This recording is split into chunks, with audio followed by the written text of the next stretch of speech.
All right. Thank you for joining us here today for our first ever renewable diesel working group session, which we're really excited to kick off today. Just do quick introductions. So my name is John Gagne. I am the Coalition Co-Director for Maine Clean Communities, and I am joined here by my colleague in Vermont. Group should be muted. Hi there, I'm Peggy O'Neill Vivanco, Coalition Director for Vermont Clean Communities. And today we are going to give a little bit of introduction and background to the Clean Cities and Communities Partnership, and then we'll go into our topic sessions. So a little bit of background on Clean Cities. So Clean Cities and Communities is a U.S. Department of Energy partnership to advance clean transportation initiatives nationwide.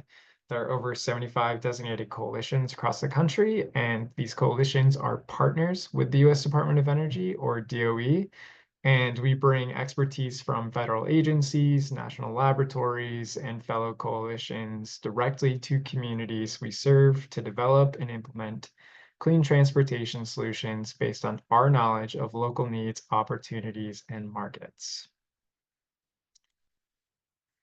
The Clean Cities and Communities Partnership works towards a unified mission to advance the nation's environment, energy security, and economic prosperity through collaboration with communities by building partnerships with public and private sector stakeholders that create a wide variety of deployment of clean transportation solutions for all. So coalition staff provide technical expertise and hands-on problem-solving support to tailor clean transportation projects to unique needs. This expertise could include evaluating the clean transportation technology options that meet on-the-ground needs and to reduce cost, energy consumption, and even congestion. Develop strategies to reduce emissions and other criteria pollutants. Building collaborative relationships with communities, fleets, and industry partners to solve problems and identify and address transportation barriers. We can also help support stakeholders across sort of our territory and our regions to identify funding opportunities for clean transportation and assisting with navigating funding application processes. So that's a little bit of background on Clean Cities and Communities. Happy to connect further if folks are interested in learning more or continuing the conversation around any of those topics. But today for our agenda, we've got a lot of really exciting things to talk about today. So this is our first working group session, which we're really excited about. And our topic today is really going to be centered around the theme of just a general introduction to renewable diesel. Renewable diesel is still somewhat new to the Northeast. It's been used in California for quite a bit of time now. Some fleets are starting to adopt it up here in the Northeast. And so we're going to be sort of introducing the fuel to you all, and then each session will be aimed towards building upon each other.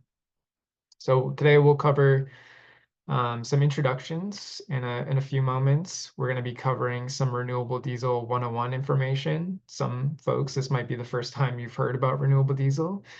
We're going to be talking about the renewable diesel market as a whole. So looking at sort of the national and potentially international landscape and what those trends are looking like.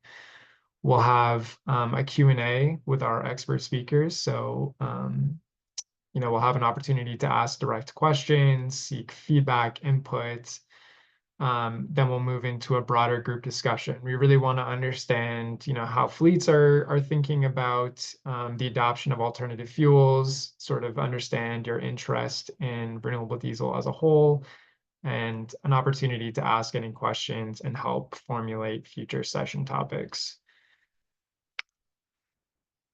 So for introductions, just because we have, a fair bit of people on the call today, what we're going to do is just ask folks to do introductions in the chat. So if you could just drop your name, the organization or fleets that you're with today, and just maybe like a few sentence response to why you're interested in renewable diesel. What made you want to sign up today and learn more about the fuel? So, really excited today. Now, I wanted to give a little bit more context behind the work and why we're doing it. So this quarterly working group session is a result of both Vermont and Maine Clean Communities receiving funding from the National Renewable Energy Lab, or NREL. The purpose is to really coordinate and convene these quarterly working group sessions.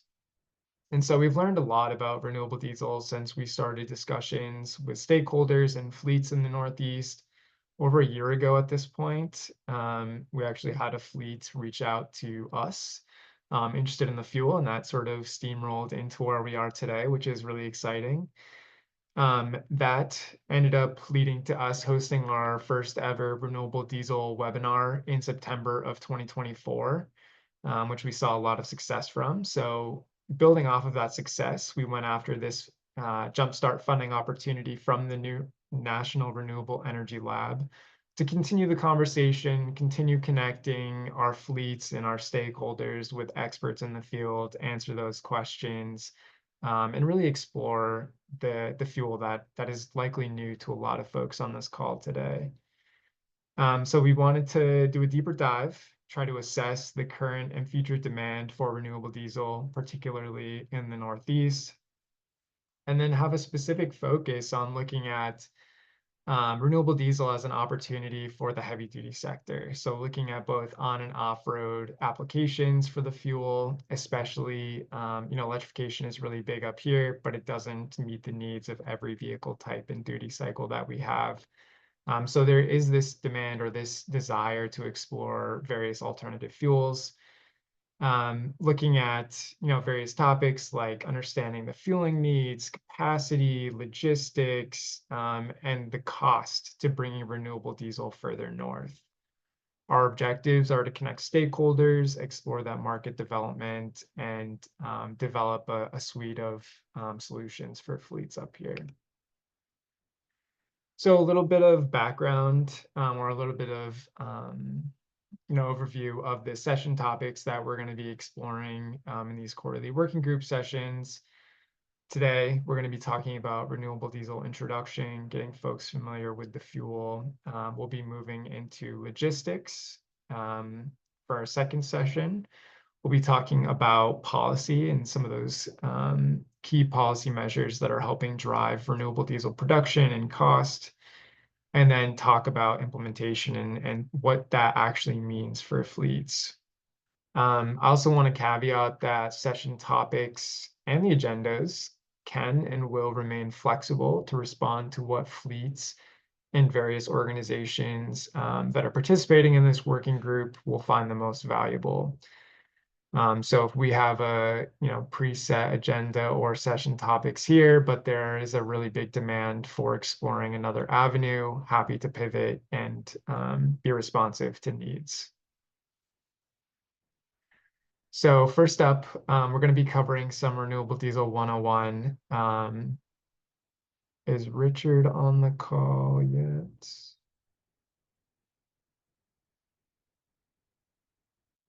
Let's see. We can always start with Neste while we wait for Richard. I don't see. Yeah, I was going to say I saw Scott Fenwick on also between myself and Scott. I'm pretty sure we could cover Richard's RD 101 slides too. Great. Yeah. Okay. Let's pivot. Let's pivot. Yeah. Thanks. We remain flexible. Yeah, and these working group sessions, feel free to jump in. This isn't necessarily meant to be a super formal opportunity, but really meant to be driven by conversation, questions, and what folks are the most interested in learning about. So yeah, let's hop over to Neste and talk about the renewable diesel market as a whole. So I'll stop sharing my screen, Matt, so you or someone else on your team can share some slides. I will. I'm going to put up like an intro visual slide, but we weren't really planning on flipping through a lot of stuff. Great. Just kind of more. We'll do an intro for Ender and I both, and then whatever you guys want to talk about, basically. So I'm Matt Luke. I'm our technical manager for Renewable Diesel here in the Americas. I interface mostly with, I do our support for commercial activities, public affairs, all that sort of stuff. Also the industry, so OEMs, truck and engine manufacturers, groups like ASTM, Transportation Energy Institute, Engine Technology Forum, all those sort of things. And I have done support for a lot of the other Clean Cities coalitions around the country as well. I know that's how we got linked up, mostly out west, but some East Coast stuff now also. And I've got a colleague here with me. I'll let him intro himself. Hey, great to be here. Ender Reed, Senior Public Affairs Manager. Principally, I work on any public affairs issues on state level, East Coast, and anything dealing with local government. Come from a local government background, represented Harris County as their head lobbyist. So certainly appreciate what cities and counties and councils of government do. So, and I'll let Matt so basically, the ask was kind of market update, policy update, what's going on in the Northeast with renewable diesel as far as the future and stuff. And you guys have probably all heard everything's changing rapidly these days because of politics and the ever-shifting landscape there. So rather than try to update a slide as quickly as things changed, I figured bringing Ender in and just kind of letting him talk through the whole region up there, what he's been seeing, what they're going through, what they're expecting in the future, would be a really good place to start. So you guys understand, kind of what we've been through on the West Coast with these fuels and now what will probably be copy pasted over to the East Coast. And just to level set, because we don't have the renewable diesel one-on-one, did you want to sort of say what renewable diesel is? Good call. Since Richard's not here, lay the plate. Yeah, I've known Richard for years, so I hope he wouldn't get offended that I take his spot. So renewable diesel is a diesel fuel, right? It's a drop-in replacement for fossil diesel. It's not biodiesel. They're two different terms. They're both bio-based. They both come from the same pool of feedstocks, right? The waste and residues and veg oils and other things. But there's just a difference in the technology used to take those oils and turn them into fuels. If you guys want to ask questions, we can get to details in a bit, but it is a complete drop-in replacement for fossil diesel that meets the same ASTM D975 standard that you're already buying in all of your fuel, that's written into regulations and law and everything else. The cool thing is there's no blend limits, right? So you can run what we'd say R0, which would be a neat non-renewable fuel, all the way to an R100 being a completely neat renewable diesel, or any blend in between any day of the week. You don't have to drain tanks to switch back and forth. It is a completely, like I said, drop-in solution for us. And one more thing on that, one of the biggest drivers behind renewable diesel adoption around the world, especially the US, is the lower carbon footprint, because it does come from those, renewable feedstocks or waste and residue feedstocks. When you compare it to, say, a fossil diesel, anywhere from 60, 70, 80, maybe even a 90% reduction in that life cycle carbon footprint. Right. And are there any questions on that? Great. Then I'll start talking about the market a little bit. So obviously it is cheaper, as we all know, to just suck fossil fuel out of the ground. So, the real thing that I work on is how do we remove the delta between the cost of going around collecting used cooking oil from restaurant to restaurant, or using animal fats, as opposed to using new carbon sources from the ground, new fossil fuels from the ground. So the fun part for me about RD is that it is a global marketplace. And so you sort of have to look at it at all four levels: the global level, the federal level here in the US, the state level, and the local level, to kind of really understand whether the market supports the ability to buy renewable diesel. So on the global level right now, I'd say the two biggest topics hanging out there, as we all know, the tariffs and what type of tariffs there are and what the impact of that could be. And if I certainly knew that, then I'd probably be playing the stock market instead of talking right now. So that's a question up in the air, and just as Matt said, that's changing every day. But I will say on the supply side, we're expecting more supply of RD to be coming out of Asia soon, and that's certainly something that will be increasing supply and impacting the global marketplace. hopefully making it easier to get to it, depending on again, how other issues like tariffs impact that. Coming to the federal level, I'd say the two things to know, and this is at the very, very, very sort of eagle eye look at the federal level. You got sort of the carrot and the stick at the federal level. One is, hey, a tax credit like we all know, and that's going to be the carrot. And right now that thing is changing, and from what it has been for years to a new credit. And so the question is, how much will that credit support renewable diesel, and how much incentive will it provide? The stick is an obligation to use a certain amount of alternative fuels, including renewable diesel, and the government sets that obligation there, and where they set it determines how big or how small that stick is. Is it a stick or is it a twig? So those are sort of the two things that we look at the federal level. Heading to my favorite part, the state level. I sort of look at it as four quadrants. Kind of do follow all of the states, and so the biggest support for renewable diesel has been the low carbon fuel standard. First started over in California and now passed in Oregon and Washington, and so other states have been looking at adopting that as well. And I want to talk about sort of the biggest issues that we see sort of region to region in terms of adopting that. So sticking on the West Coast, I would say the biggest thing that they're looking at with their current programs is again, supply. Nobody wants higher fuel costs for their constituents. Nobody wants to pay more than they should for fuel. So, and obviously a big part of that is having enough supply so that you don't have price rising. So I'd say that's the biggest issue that they're looking at the West Coast, to make sure they have enough supply. Moving over to the Midwest, Illinois, Minnesota both have low carbon fuel standard bills that they're considering right now, sometimes called clean transportation standards. And I think the biggest thing over there, as you can imagine, is the agriculture industry and where they sit on those bills. But they will be the drivers in the driver's seat on whether those get passed, I feel like, in the Midwest. Moving over to the South, interestingly enough,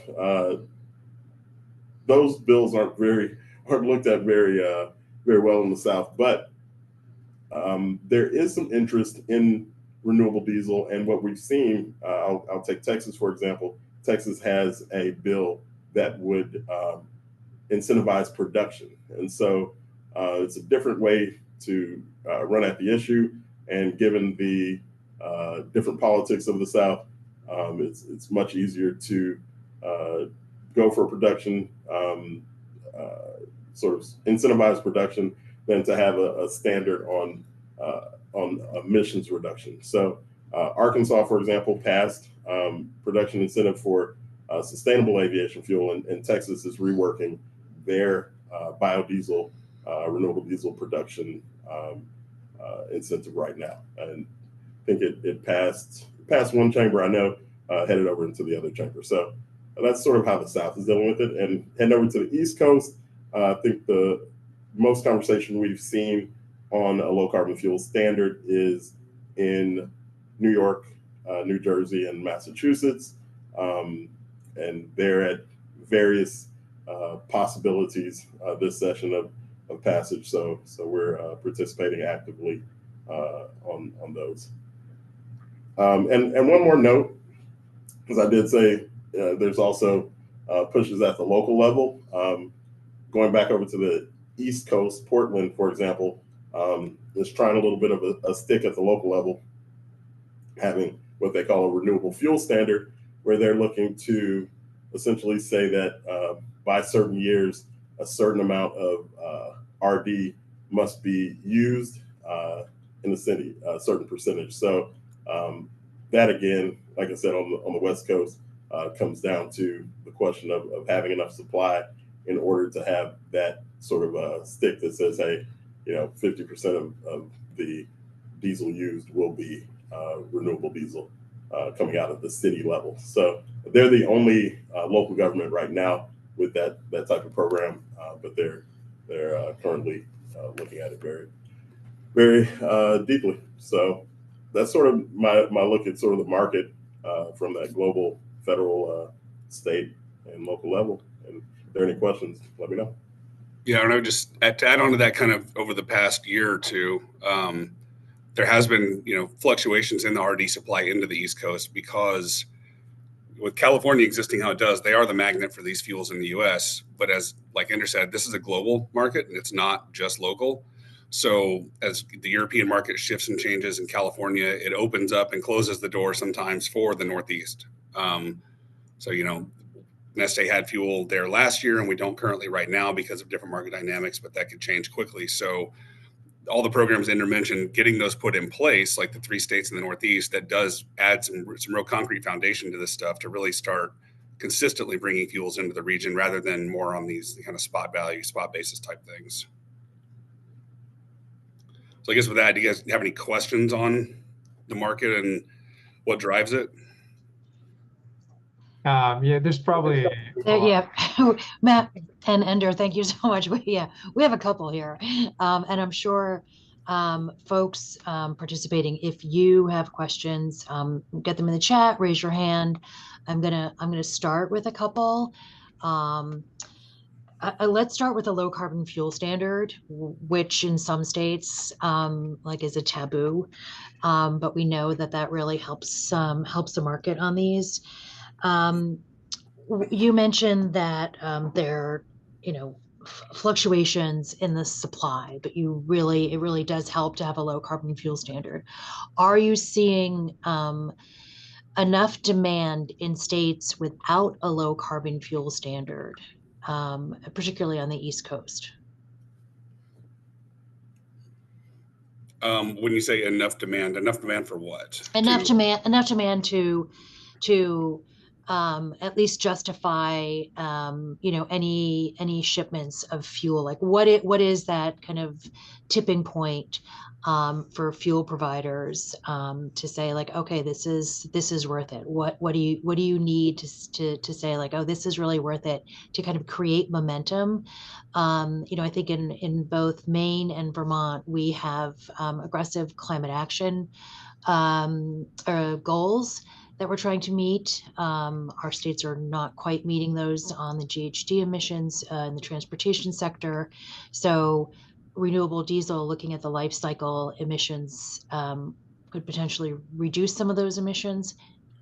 What are kind of like in the recipe of like, oh, if we have X number of gallons that our fleets could potentially switch to renewable diesel, that makes a good business case to at least get renewable diesel in and then look towards policy. Does that make sense? Yeah, I think there's a couple things to look at. One would be just being in, like, pick any state in the East Coast that doesn't have a carbon program. For a producer to say, I'll send fuel to, we had fuel in Carteret, New Jersey at the terminal last year. To send fuel there, we're foregoing those California credits. So there's that opportunity cost that the producer has to recover. So that's basically an immediate premium that goes onto the fuel to a consumer on the East Coast. So they have to have the appetite to pay that premium just right out of the gate to take the fuel from one of the credited states. Then it's a matter of, in my mind, and Ender will have different thoughts from his perspective, customer size and market size do come into it, because, we're not going to bring one truckload of fuel at a time. We're talking ocean going vessels and stuff.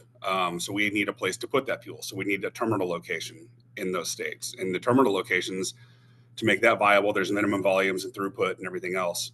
So you have to be able to justify taking a vessel, through the Panama Canal or something else that you wouldn't normally do. And then everything that goes along with that terminal. From there, something that all producers are trying to do, I guess, is aggregate the smaller, not everyone can buy a full tanker full of fuel, but if you have 10 different customers who kind of all go in on it together, that changes the economics of it.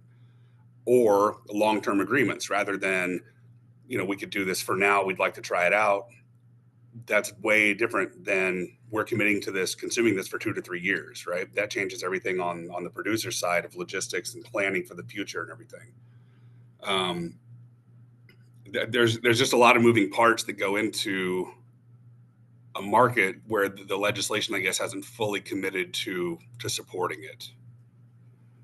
I don't know. Yeah, and thank y'all for sticking with me through my long policy review of the U.S. But the point of that is that the policy is the herald of the fuel being able to come over. That's what we've really seen. For Marvel fans, it's the Silver Surfer for RD.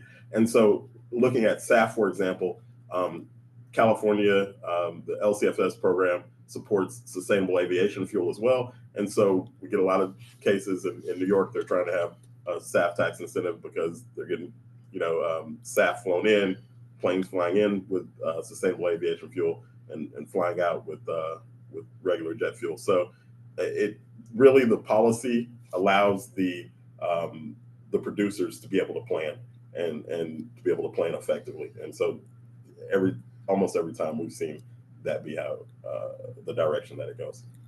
Yeah. The more concrete the plan, the longer vision you have, the easier it is to do all of this stuff. All right. Well, we'll get our magic wand out for all that. Well, that we hope. Jon, did you want to ask a question? And then I was going to go to the chat. Yeah. So, taking a step back a little bit, just because this fuel might be super new to a lot of folks, this is sort of like a fuel that is based from agricultural products or sort of a bio-based fuel again. What are some of those most common feedstocks that go into renewable diesel? Are those feedstocks being primarily grown and produced in the US? Is it international somewhere? And I guess my second part of that question is, where's the majority of production happening right now? And what is sort of like what has been the last 10-year trend of renewable diesel production, especially in the US? So I guess good thing I had my slides up. Can you guys see the screen right now? Yeah. These are great. So these are some examples of some of the feedstocks. So kind of just speaking for Neste here, at our Neste facilities, we've been majority, 90+% waste and residue. So that would be things like used cooking oils and animal fats and other stuff. There are, plant-based stuff, soy, things like that can also be used. And whether a company or producer chooses an animal fat over a soy, there's a lot of decisions that go into that. What carbon intensity score do you want? Do you have pre-treatment facilities on site to handle contaminants that may be in one feedstock and not the other? There's a lot there. But those are kind of the main ones: animal fat, used cooking oil, soys. There's some other greases and stuff that are a little tougher to work with. But to the bigger picture, think 20 or 30 years ago, when people were just starting to talk about biodiesel, people doing that at home, French fry oil from restaurants, they would pay someone to come take it away from them. And now it's gold, it's liquid gold, and you have to go buy it from those restaurants. There's a global commodity market built around those wastes and residues. So, we've got feedstock offices on 6 continents. We source globally. They're constantly moving around the world. We may actually take a U.S. feedstock and send it to our Singapore refinery rather than a U.S. refinery, just because of the economics of the day or week. So it's hard to pinpoint where they're all coming from or what the most important is, because it is so changing every day. As far as main production, Neste, we produce on 3 continents. We've got refinery in Singapore, we've got 2 over in Europe, and we've got 1 on the West Coast US now. Again, everything's global. You've got some producers that, only produce on 1 continent or 2, but there's some other large ones in the US, some dedicated renewable diesel down on the Gulf Coast and things. Some are the big oil majors doing conversions of what were petroleum-based refineries over to renewable bio-based stuff now. So I would say I'm not market intelligence, not a huge trend reader here, but it's obviously growing. There's a lot of money being poured into either new builds or conversions, because this is the way the fuel market is going, because these low carbon fuel standards are being put in place in more areas. you're not going to get lower carbon intensity score fuels out of the ground. So this is all a necessity to basically to keep using liquid fuels and not be forced into other technologies that probably, not probably, they cannot take the load, from the transportation sector right now. The EVs and hydrogens and stuff, they're out there, but they can't do it all. So this is kind of the answer right now with the massive growth that we're going to see. Great, thanks. And tied to that, I'm going to read one of the questions from the chat from Jonathan Rubin from Maine. You mentioned that some RD is coming from Asia, right? What is the certification that this renewable diesel meets low carbon goals, including indirect GHGs from land use change? So Neste, are you able to drill down into that level of life cycle? Yeah. Okay. Yeah. So within this scheme sounds like a bad word. Within this regulatory picture, there's programs you have to meet. Like California has their low carbon fuel standard, or federally we have the renewable fuel standard. To be eligible for these programs, you have to have a carbon intensity score. Well, that involves a life cycle analysis, which we'd say it's the well to wheels analysis. So from the time a feedstock is purchased and or not even purchased, but when you find the feedstock, all the way through transportation to the refinery, refining, transportation to market, combustion out of the tailpipe, every bit of that has to be accounted for. To the point that, say, from our Singapore refinery, we have one pathway for Southeast Asian used cooking oil. We have one, pathway for American animal fat through that refinery and then back to the U.S. And all of those have to be accounted for. So we know down to the exact source what's going in our refinery and what's going out. Okay, great. And then go ahead. No, go ahead. I think, and I don't know if it's like, kind of Clean Cities folks where we kind of go down the rabbit hole of tailpipe emission versus life cycle analysis. But I appreciate the carbon intensity score. I think that's really important, and it does speak about that life cycle analysis. Given that renewable diesel is a drop-in fuel, right? So it behaves chemically very similarly to low sulfur diesel. Can we expect any kind of emission reductions from tailpipe with a renewable diesel, even if it is chemically similar to like a regular diesel?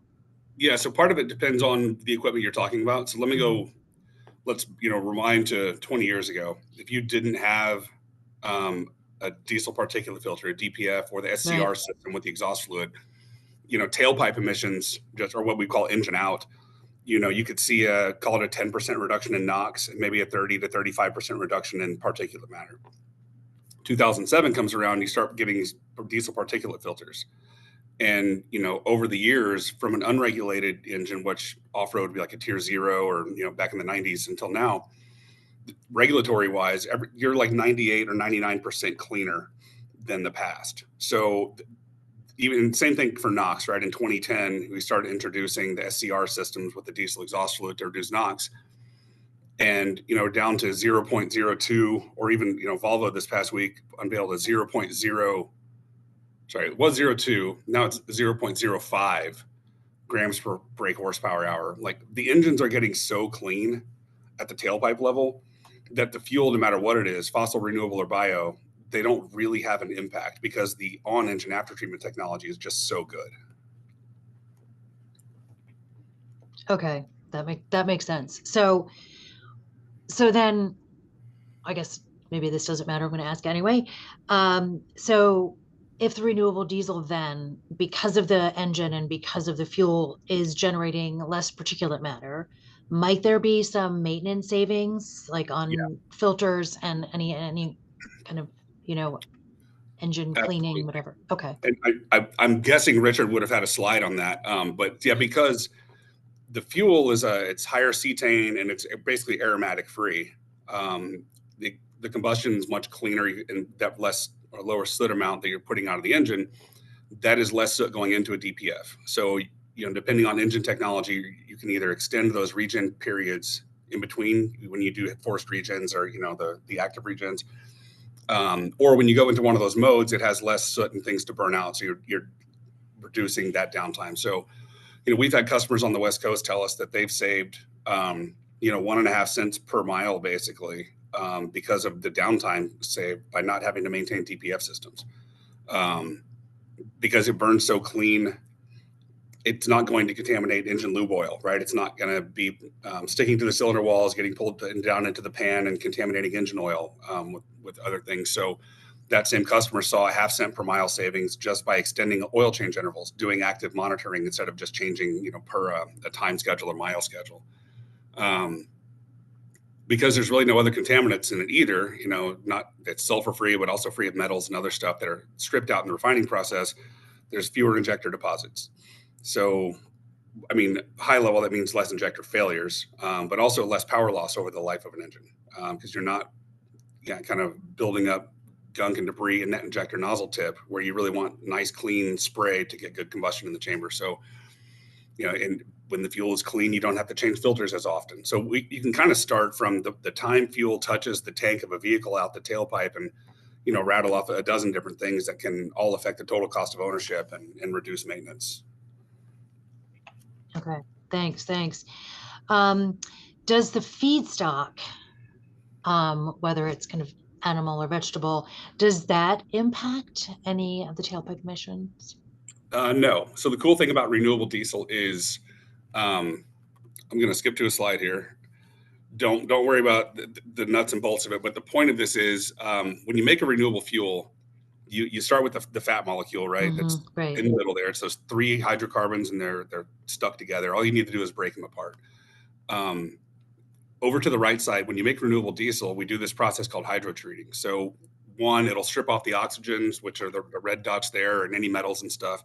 But it also fills in any of the gaps where there may have been some missing hydrogen molecules. So we end up with what's called a paraffinic hydrocarbon, a pure paraffin. That's kind of the base. You can't get more stable than that. And it's consistent, right? So no matter what feedstock goes in, whether it's used cooking oil or animal fat, they all come out looking like that paraffin. Which is why RD is so consistent, whether it be cetane or, aromatics or flashpoint or any other measurement of fuel. You're going to see the same thing pretty much every day. Okay, thanks for that. I appreciate that. So in the chat, Orion says that he's read the emission benefits of renewable diesel are especially good for older engines that don't have the newest technologies. What's your thought on that? And then I guess, Orion, thinking about age, what do we now consider an older engine? Yeah, so it kind of goes back to what I was saying. If you don't have a DPF and an SCR, you do realize those tailpipe emissions benefits of the NOx and the particulate matter. Without speaking for the person asking the question, I think, what we call NTDE, new technology diesel engines, would be anything equipped with a DPF and an SCR. So post 2010. Okay. All right. Good. And mind if I bring in something on the sort of policy level when I'm talking to legislators? I think the thing I always like to bring it back to too is we love electrification. This is a gap technology where electrification isn't possible, as we all know, 100%. So it needs to be seen in light of that, in light of the fact that, as Matt said, this is waste that used to get thrown away, that had to get paid to get thrown away, and now is getting recycled in. And if, analogizing it to plastics, if, this was, we all would love to be recycling plastics, so we're not making new plastics all the time. If it were sort of similarly, sort of had that same analogy, then it'd be great. It's not either or, it's what's the best use given the possibilities. Yeah, I think that's a really good point. That a lot of the conversation around transportation tends to be go to ZEV, go to zero emissions, right? And that's going to mean EV or hydrogen, right? That's becoming the new one. Those are great, but outside of light duty passenger car and stuff, we're starting to see some get out there in medium duty trucks, but heavy duty is just not there. And there's a long runway to get those things at scale. learned last week that for heavy duty trucking to get a network built of chargers around the country by 2030, we need about 40,000 chargers. There's something about 1,000 or 2,000 out there right now. So there's a huge gap. And like Ender said, this is available right now. So if you think about a cool term that I didn't come up with, I forget who did in the industry, but the time value of carbon, renewable diesel is not perfect right now, but if you can't get perfect, why not do really good? And the aggregate benefit you'll see over time by reducing 75%, that's way better than waiting 20 years to reduce down to zero. Yeah, go ahead. I'm sorry. One more take on that too is, and I always like to say this. So we're not talking about sustainable aviation fuel here, but there's a direct correlation between the two. And as you build up your production capacity for renewable diesel, once, let's say we need to bring that gets brought down to zero due to electrification. Great. There isn't another option to decarbonize commercial aviation other than sustainable aviation fuel. And Matt can talk about it, the relation between building up your ability to produce RD. There's one more step to get you to SAF. He knows all the fancy technical ways to get there, but it's basically one more step. So we're only using about 0.53% of commercial aviation is using sustainable aviation fuel. So as that RD winds down, it then goes over to sustainable aviation fuel. And we're not going to get a battery on commercial aviation or an extension plug there anytime soon. A long extension plug. Yes. Well, I'm sure you realize that, many of the Jon and I know many of the folks on this call, and we're in the northern tier of New England, and Clean Cities and Communities is brand neutral, we're fuel agnostic. We really are about working with our stakeholders to show all the options. We need an all of the above approach. And with, I'll speak specifically to ski areas, this is what got us into this conversation at first, having stakeholders come to us to talk about, okay, how can we consider renewable diesel that's being used in the Intermountain West? And how can we get it here in the Northeast? So with that, and we work with, I'm sure you've heard of Yellowstone Teton, Jesse Tyrion. He has a working group out there that we've sat in on. And we've heard from some of the ski industries that they often need to mix in their snowcats in the cold. Do you know, or what recommendations do you have about specific considerations for colder climates that we have in the Northeast? Because even though we say it's a drop-in fuel, we still need to kind of tweak around the edges, right? Yeah. And I've done quite a few meetings with Jesse and his group out there, and I'm glad he connected us. So when you produce any diesel fuel, one of your concerns is cold weather operation, and we look at cloud point. That's kind of the first one. As the temperature drops, the fuel kind of goes through a few different, not phases, but kind of checkpoints. The first one is cloud point, and then cold filter plugging point, and then others. Depending on the refining technology used, different producers will have different cloud point fuels. So what you see on the screen here, actually, when right under the words pure diesel hydrocarbons on the bottom right, that is the RD, like the base molecule. That's the paraffin molecule. But think about paraffin, right? It's a wax. So at room temperature at 70 or 80 degrees, that's a solid like a candle. That's not workable for an engine. So there's one more step in RD production called isomerization. And it's where we basically change the shape of that molecule. It's the same number of hydrogen and carbons, but they're made into branched molecules instead of straight chains. The more you isomerize it, the lower and lower cloud point you get out of your final product. One caveat to that is the more you isomerize it, sometimes those molecules will break apart. And instead of like the visual there is 16 carbons long, sometimes it'll break into a couple 5s or 7s or whatever else. And those are in the gasoline naphtha range.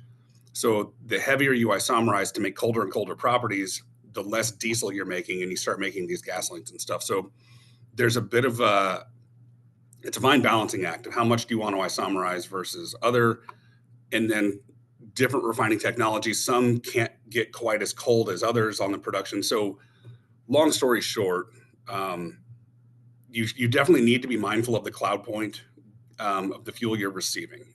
And With the fossil diesel, there are cold flow improver additives that you can put in the fuel to help not artificially, but to help lower that value to get you into colder weather.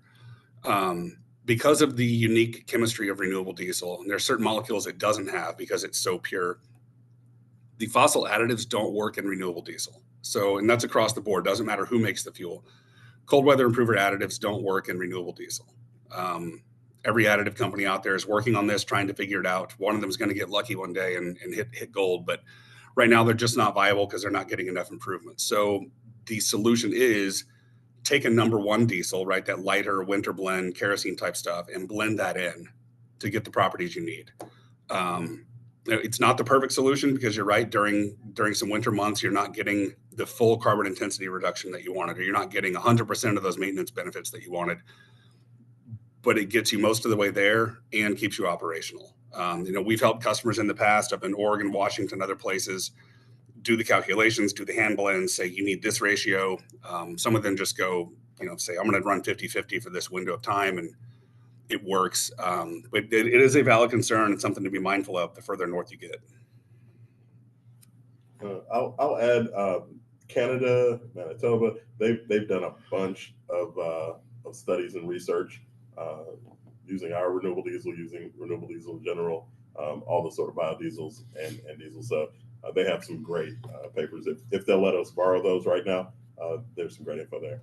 And I'm also available to come ski if you would like for me to come up there and check out the renewable. Make sure the lifts keep working. You know what? It's a tough life. I know we have a couple of our ski folks on here.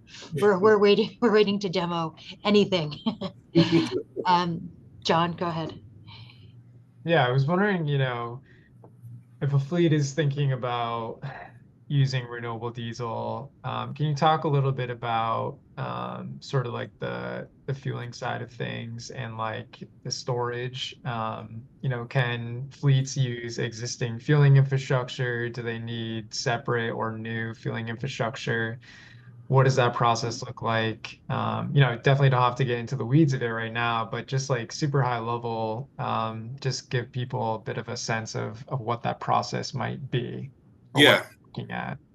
Yeah. So say from a consumer level, there's no infrastructure change, right? So all the underground storage or above ground storage rules that apply to fossil diesel apply to renewable diesel because it is that D975 hydrocarbon. A couple things customers will note. It's much more stable. It's not, much more. It is a very stable molecule. We tell people once the fuel is in your tank, you could let it sit there for a couple of years. We recommend after 2 years, start doing periodic checks for, sediments and total acid number and things. But most people do not let fuel sit that long unless it's in a backup generator. And even then they'll cycle it out. And also because it's a pure hydrocarbon, it doesn't attract water. So it's hydrophobic. So any water that does get into a tank, which we all know happens, right? Because tanks are vented to environment, that water is going to go straight to the bottom of the tank. So it really reduces your risk of microbial growth, especially if you have really good housekeeping practices and water separation. Getting fuel to a site, Neste, our business model, we make the fuel, we get it to the fuel terminals, and then we have a network of distributors. We call them channel partners. They would pick up the fuel in their tanker trucks and deliver it wherever needed. Whether a customer has on-site, above or underground storage, or they need on-site tanks dropped off, or wet hosing direct into equipment. We've got a network of distributors capable of handling all of that. Great, thank you. Are there any questions from participants here? Otherwise, I can go through. Yeah, I just want to jump in and say, feel free to ask literally any question. This is our first working group session. So even if renewable diesel is completely new to you and you know absolutely nothing about it, no question is a silly question. And I guarantee there's someone else that has the same question. Yeah, and if the question comes up later, we could always hop on again, like we've done with the Teton group, or pass out contact information, whatever you guys want to do. Okay, yeah.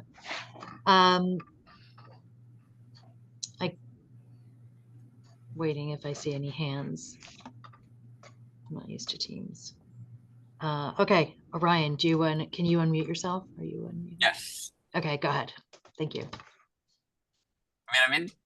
You're in. Go ahead. One thing I've thought of from policy standpoint, a lot of the people, some of the comments have been, with the electrify everything, is that some of these vehicles are more expensive, the EVs, and that makes people, drive their older vehicles longer potentially. And I've also heard some complaints with some of the newer technologies of equipment being forced into like emissions shutdown mode, like heavy duty construction equipment and whatnot. And then some people actually prefer a like a piece of equipment that's engine is blown out basically, and that prevents this emission technology shutdown from activating. But from a policy standpoint, if we get even more benefit from RD in older engines, is there a way to incentivize or even mandate like the older equipment have to use greener and cleaner liquid fuels as we're in this kind of energy transition period? Good Good point. thought on that, and I'm looking at Ender here. My first thought is looking to the West Coast. A lot of states will copy California, they'll copy CARB, and they've been trying successfully and unsuccessfully in different ways over the years to make sure that those older vehicles are phased out. Especially the ones, there's been DPF retrofit mandates, things around titling vehicles that are over a certain number of years old, just trying to force that out. Recently the whole thing about waivers in California that could have affected other states happened, and that kind of knocked CARB down the rung a little on their power ladder. But I would think that in the future you'd see more stuff like that rather than mandating a cleaner fuel in an older vehicle. That's just my thought. Yeah. I'll echo that one. Just on the political side, getting that through is about impossible, because they say, hey, you're just going to give longer shelf life to those. And to me, it's analogous to we've been looking at bioheating fuel on the East Coast, specifically because there are a lot of opportunity to use that, and that's been the pushback at legislatures is, hey, we would like for all of this stuff to be electric right now. So sort of similarly, it'd be very difficult to get that through. Yeah. Well, I mean, in Maine didn't end up passing the Advanced Clean Cars 2 or Advanced Clean Trucks California thing. And I brought up that idea because I really don't see in a place like Maine them passing a rule to mandate people get rid of their older equipment. People love their older equipment and the idea of right to repair and all these things. And so some way to incentivize older equipment using greener and cleaner liquid fuels, I thought, maybe that's the potential of a compromise, that if the equipment's going to be in use, how do we make even the ones that don't have the DPF and SCRs operate a little cleaner? Right. Your biggest problem is that it makes too much sense. So if you bring something with too much common sense to the legislature, it can run into all sorts of issues. Ryan, stop making so much sense. Thanks for that question. Jamie. Yeah, thanks. I kind of have two questions. One is, obviously the gold standard is, our states rise up and pass some sort of, statute or regulation that says you will use this. In absence of that, though, it seems like maybe it's a consortium of consumers putting together a group that consumes X amount of gallons per month, year, week, whatever. And I'm wondering, is there kind of a golden number there, like a golden number at which it makes sense? Like what's the size of the group and the size of consumption that we would have to get to in order for this to be viable? And then the other question, which is totally, maybe I'll take the answer to that, and then I have another question that's kind of totally unrelated. Okay. So, yes, I think that does, even without the legislative push, that does provide a more solid foundation for a producer to go into a market. I think not only does it involve the volume consumption, it's also a pricing commitment because of those credits that don't exist, and a time commitment. So there's a few things to consider there. But like I said, we've looked into this. We have some larger customers on the East Coast that really want us to come back there. As far as a magic number, I think it depends what day you ask, but that is something we could talk more about to our commercial team about and see, kind of globally logistically planning for the future, what that would look like.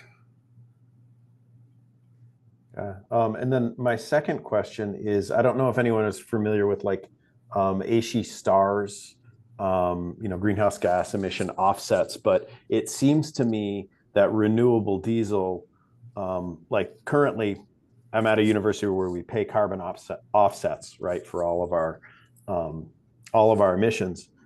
By using this renewable diesel fuel, it seems like we then wouldn't have to pay those carbon offsets, which could help bridge that cost gap. Is that something that jives with y'all's knowledge? So when you get into credits, it's a little interesting. So like on the SAF side, on the jet side, there's these global organizations like Corsia and other stuff where it's more of a book and claim thing, where the credits go to the consumer of the fuel, and Inder can explain that side a little more maybe. But on the diesel side, like when we as Neste were to sell a gallon of fuel, and I keep going back to California as the example, we retain all the credits associated with it because there is a credit trading market between what's known as obligated producers or obligated parties. So us and say Chevron and Shell and REG and everyone else. Us being able to trade those on a separate market allows us to sell into the consumer market at parity with fossil diesel. If we were to transfer the credits with the fuel, that changes the economics of stuff, because we do use those not only for day-to-day profit, but also hedging and future planning and other stuff. So it kind of changes the outlook on a lot of things. But having said that, I don't know how that would fit into that carbon offset market you're talking about, because there's some large companies that we sell, very large shipments of fuel to every now and then, and they need at least a letter from us stating the carbon intensity of that fuel that we gave them. And we retain the credits, but we say, for this number of hundreds of thousands of gallons, your credit or your carbon score was 28 point whatever, 24 point whatever. And that's good enough for them for what they need. So I guess let me back up. Without fully understanding that offset market that you're talking about, I don't think we can fully comment on that, but maybe we'd have to know more. Jamie, that's a really good question. I hadn't thought about that for UVM and thinking about what that conversation. Did you work through Burlington on that one? Or just through you? Oh, okay. All right. We can talk more later. I asked Office of Sustainability about it. So where's that's Abby? where I'm going. No, I think those are great questions. We can certainly look into that. Yeah, and I did a little research on that, specifically for Texas Council of Governments, and it did come down to, as Matt said, it didn't apply. Wouldn't apply for their offsets, and so it would need a policy change. So it would be on the specifics of how that offset program works. Okay, all right. Thanks for that. Okay, John, go ahead. Sorry. You have questions. How is this fuel moving around to different, fleets right now? Is it being brought in via ships, hitting ports right now? Is it being transported in like tanker fuels, like tanker trucks, or like how is this fuel moving around right now? And like what are those, or like what is like that infrastructure needed for a region to receive a significant supply of this fuel? Do we need access, or is there some sort of like on-road fueling station, or what does that look like? Let me, again, speaking just for Neste here, for quite a while we were fueling the West Coast from our Singapore refinery. So it would come via ocean-going vessel, and then we'd make some stops from Southern California all the way up to Portland and offload into terminals. From the terminals, we had the truck rack where our distributors picked up and took, a 4,000-gallon bobtail or a 7,500-gallon trailer out to customers and did deliveries.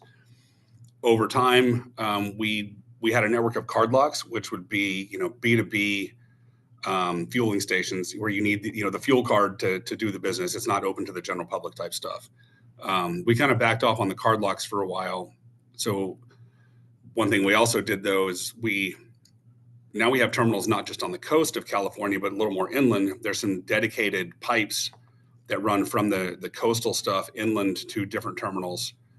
So the pipe makes it easier. And that could happen in the Northeast as well, but there's some federal regulatory stuff that does make it hard for RD to get on the bigger pipelines that aren't dedicated systems. And it has to do with record keeping. And, it's a big pain to think about putting RD on large pipelines that aren't dedicated to RD with all the producers together in segregated stuff. What we were doing on the East Coast last year, we bring a vessel into the terminal, which is on the coast, and then our distributors would just pick up at that truck rack, and however they needed to get it to market, they did what they did. Okay, I mean, we've had conversations with some of the fuel providers. I know Sprague, I think someone from Sprague is on here. They have a terminal in Rensselaer, maybe? Yes, yeah, we do. Okay. Oh, thank you. There you are. And I also know we're having a conversation with MBTA in Boston. They used, is it next week, I think? They have piloted renewable diesel for MBTA. Yeah, Oh, that would be is it with us, Joe? Peggy. Joe? Yes, All right. yes. Thanks. Trying to connect all the dots here. So for folks in our region, Boston is closer than New York, right? Albany is really close, especially to Vermont. So maybe Joe and Nick, if either of you can talk about how you're transporting fuel out of any of your terminals. Nick, you go first. Okay. Yeah. So Sprague, for John, I forget who said earlier, but Matt, we received the product at our deep water port terminals from in New York. We receive it. We brought it up now to Albany.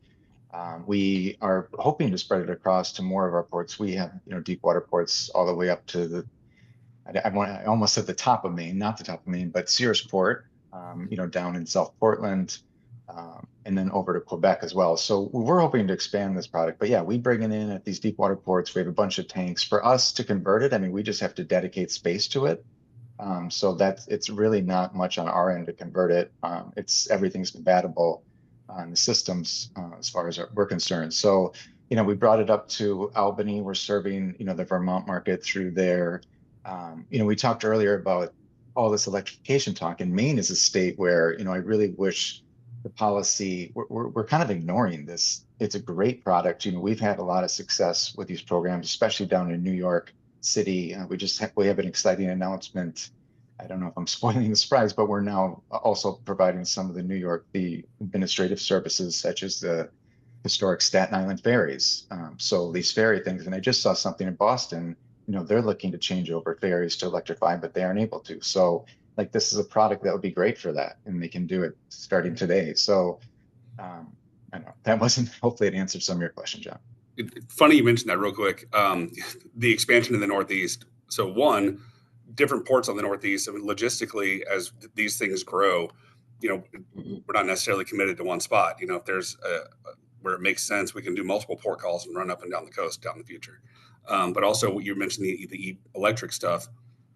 One of the airports up in the Northeast last year let me know at a conference that, just for visibility, they wanted to switch to all electric tugs pulling planes in and out of gates, but they didn't have charging infrastructure. So all the electric tugs were being powered by diesel generators, which ended up being run on RD. So coming full circle there. There's always a solution. Yeah. And congrats to Sprague on that. That's a big deal and really high profile for RD. And it does make me think of my big thing, working with local governments. There's really a whole lot of power there. With New York City's fleet moving over to renewable diesel, and the cities really could move fleets over and really create a sort of that network to say, hey, we have the infrastructure coming in, and we have a certain price point. And we have so there's actually a lot of power there to kind of get get fuel there, and for others to be able to draft off of what the city's doing.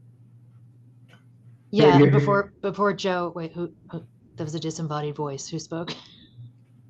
No, I'm sorry. It's Joe. I got disconnected for a second there. I wanted to Okay. let you know I was back. Sorry. Okay.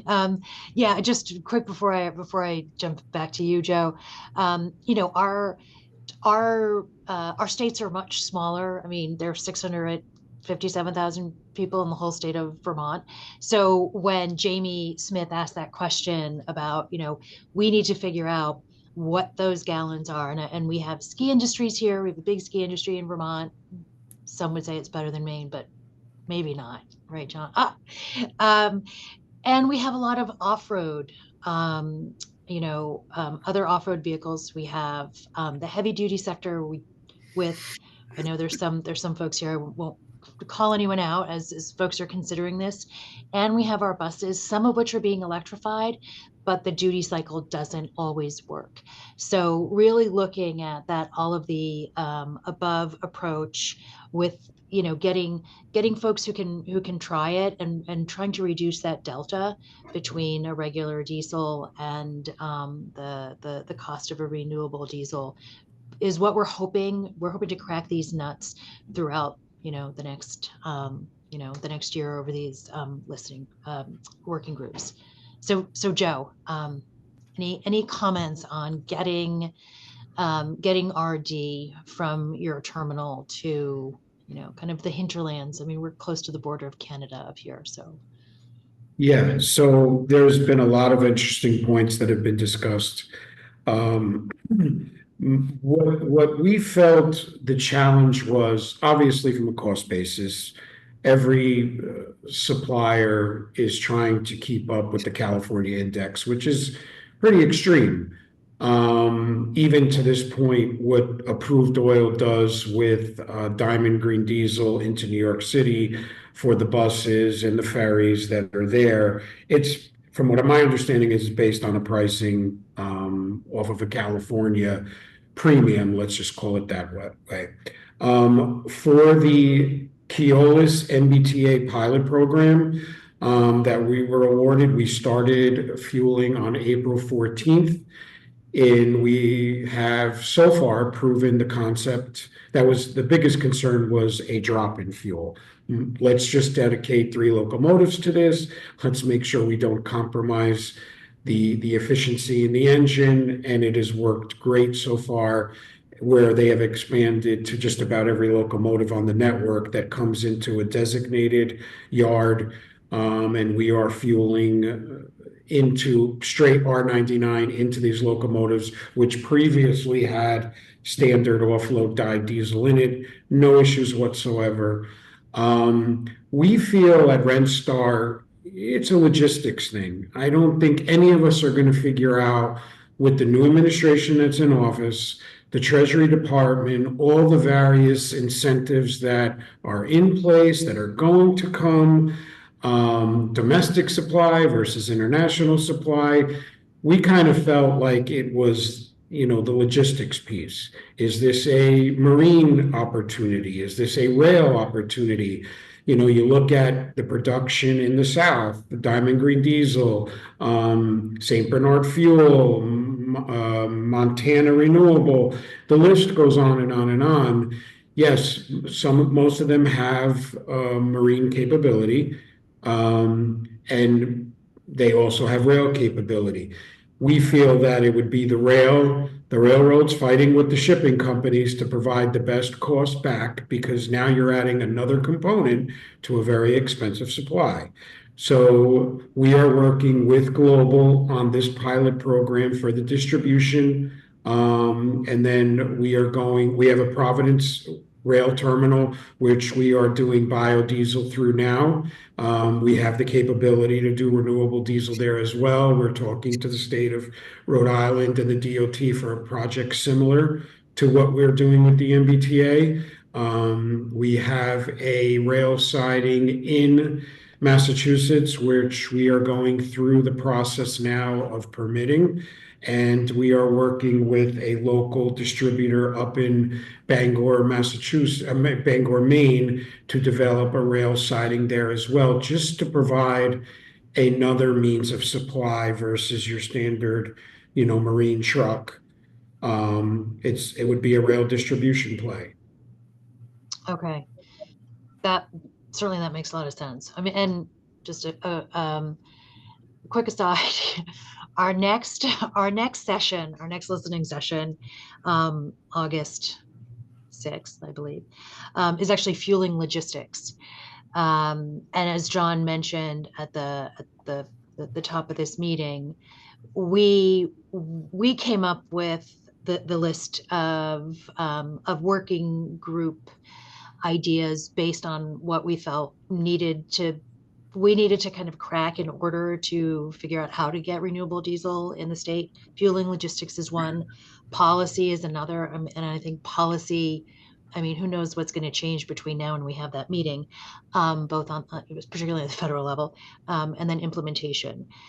So with fueling logistics, policy, implementation, if anyone has other ideas of topics that you're interested in learning about or categories you want to explore, let us know. Raise your hand, throw it in the chat. We are completely flexible.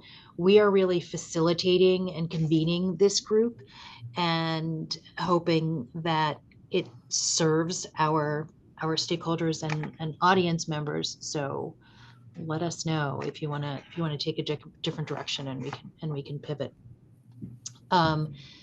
Just a quick aside, I saw Abby Swain in the chat wrote that some Northeast ports are also inquiring about renewable diesel for cargo and material handling that either has traditional engines or hybrid as part of their overall reduction strategies. And I think it's, when we work with fleets and entities, it is like hopefully the whole salad bar that we're looking at the big vehicles, as well as sometimes it's just how do we get those smaller pieces in. So material handling, you were talking about the airports, looking at like in the ag sector, some of the tractors. We have a lot of old tractors here in Vermont, and you can't touch someone's grandfather's old tractor. Absolutely not. Like it's serious. It's like sacrilegious. But if we can help them have a cleaner tractor as far as emissions go, then we can work on that. Any comments, questions, ideas beyond the fueling logistics policy and implementation? And we're not wedded. We'll as we get closer to August, which right now feels so far away, but as we certainly get closer to August, we can reach out again, at least to the folks who registered, and just kind of check in on topics. Yeah, also just throw it out there, if folks have direct experience with renewable diesel and you'd like to share that experience with everyone, we are more than welcome to have you join as a presenter at a future session. Our hope is to connect folks to people, and especially fleets that have gone through some of these processes, have figured out the logistics, the pricing, the sourcing, and have that sort of real world application experience. So, definitely between sessions too, like August is sort of far away, but also right around the corner. But between now and then, please reach out to us and, share some ideas, ask questions. We can save them for the next session. If you want to share your experience with utilizing renewable diesel, we'd more than welcome some of that. Yes, and as I mentioned, we are going to be having a conversation with MBTA soon. Again, it's next week. Sorry, thanks, Jon. It's next week. We also are looking to have a conversation with Yale University. They've piloted some renewable diesel, and we are also, I'm in Vermont. Jon is in Maine. we know that there's a lot going on in California, and in many ways, it's like this great gold standard. We also know that folks want to know how this fuel behaves in our environment, and that is it really a drop in fuel? And if it's a drop in fuel, then how do we figure out, the cold climate issues and work around the edges? And that's what we're here for. We're also sharing, Kelly, could you drop the link to Jesse's working group? We also work closely with Jesse Tyrion from Yellowstone Teton. He's fantastic. He has a renewable diesel working group. There, he focuses a lot on the ski industry. They have a little bit more supply than we do, but California gobbles it up as well. Their next renewable diesel working group is May 14th at 4 p.m. and the link is in there. So feel free to join that. And that's it for now. We wrapping up a few minutes earlier. Oh, Orion, do you have a question? Yeah, just wondering if, organizing this, if you had an opportunity to connect with the Maine Governor's Office of Policy, Innovation, Future GoPIF, or Maine DOT. I mean, I think it'd be interesting to talk to some of the people working on climate council stuff to see what topics they're interested in related to renewable diesel. I know we have Jonathan Rubin, who works with UMaine, and he is on the transportation working group for Maine Climate Council. But yeah, just wondering if you had connected with any of the other folks. We definitely have, maybe not as in-depth yet. Our hope was to sort of get this group up and running and get some information out there to folks to start this conversation, and then really start to do a deeper dive with some of our state folks. I know there's someone from Maine DOT on the call right now, and I've talked to the governor's energy office and some folks at GoPIF as well. So absolutely going to be involving them in the conversation and keeping them up to date, and start to have those bigger picture conversations at the state level as we learn more ourselves, and also as we bring in more experts and share some of that real world experience. We want to really demonstrate the viability and the opportunity for some market expansion. So hoping to bring in as many partners as we can. And so yeah, definitely on the table for the future. Yeah, same thing for Vermont. We have similar aggressive climate plans. And I reached out to the climate office. No one from the climate office is on this call, but we really hope as we get closer to policy that we can bring them in on the conversation. I know we have Agency of Natural Resources here. And I think it's important to kind of demonstrate that we have a viable fuel. We have stakeholders who want to use X number of gallons of fuel, and how do we create a policy or an environment that actually can make this connection a little bit more seamless. Well, and I just want to say also, I mean, I think it's really great, Peggy, Jon, that you guys are organizing this, because a lot of times,